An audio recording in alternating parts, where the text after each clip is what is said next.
Dear friend, आज हम बात करेंगे अर्थशास्त्र में अध्याय 3 भाग 1 में जो दे रखा है प्रश्न क्रमांक 6 और अध्याय 3 जिसका नाम है आंकड़ों का संगठन। तो उस प्रश्न में हमें दे रखा है सारणी बनाने का, बोला गया है कि सेल फोनों की संख्या की बारंबारता और सारणी बनाना है और परिवारों की संख्या दे रखी है शहर की, जिसमें आपको ये पता करना है कि कितने परिवार सेल फोनों का उपयोग करते हैं। तो उसके लिए हम चलते हैं।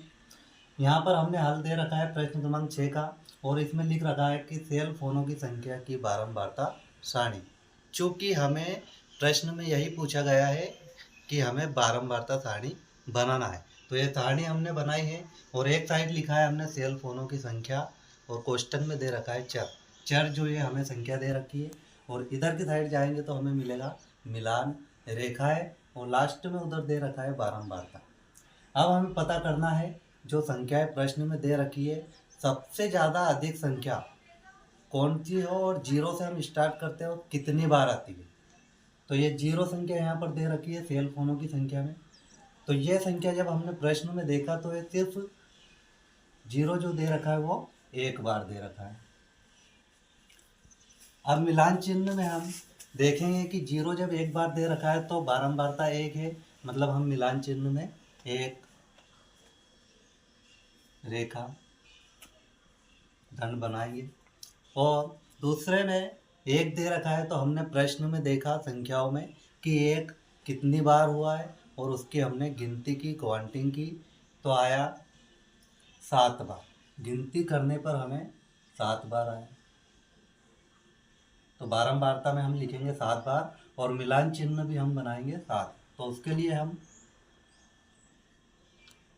1 2 3 4 और 1 5 और 2, ये 7 हो गए। इसी प्रकार फिर प्रश्न में देखते हैं हम कि दो संख्या कितनी बार आई है। तो दो संख्या आई है हमारी 15 बार, तो हम यहाँ पर बारंबारता में लिखेंगे 15 और मिलान चिन्ह भी हम बनाएंगे ठीक इसी प्रकार जैसा हमने ऊपर बनाया था 15। तो 15 में क्या करना है, ये 1 2 3 4 और ये 5।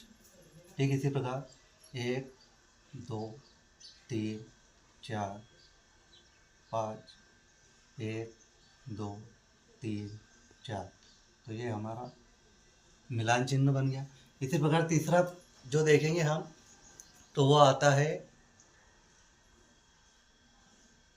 12 बार, तो हम यहाँ पर लिखेंगे 12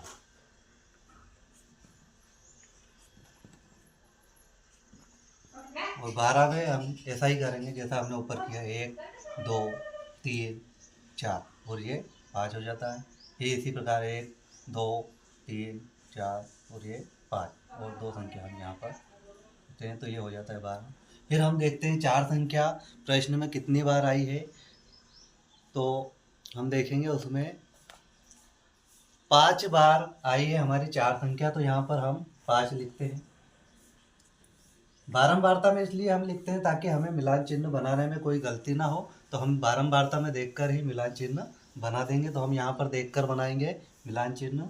ये 1 2 3 4 और ये एक खड़ी रेखा खींची, ये हो जाती है 5। इसी प्रकार हम 5 को देखते हैं कि 5 कितनी बार आया है। तो 5 आया है दोस्तों 2 बार, तो हम यहाँ पर लिखेंगे 2 और ये मिलान चिन्ह 2 हो जाएगा। ठीक इसी प्रकार देखते हैं 6 संख्या कितनी बार आई है। तो 6 संख्या भी हमने जब प्रश्न में देखा काउंटिंग की तो पता चला हमें कि 6 भी कितनी बार आया है, 2 बार आया है। तो हम यहाँ पर लिखेंगे 2 और यहाँ पर चिन्ह भी 2 बना देंगे। और इसी प्रकार हम जब 7 संख्या देखते हैं तो 7 संख्या आती है प्रश्न में एक बार, तो ये बारंबारता में एक बार लिखेंगे और ये आ जाता है यहाँ पर 1। तो आशा करते हैं दोस्तों कि आपको वीडियो पसंद आया होगा, और वीडियो पसंद आया होगा तो आगे आप शेयर कीजिए, सब्सक्राइब कीजिए और लाइक कीजिए। Thank you.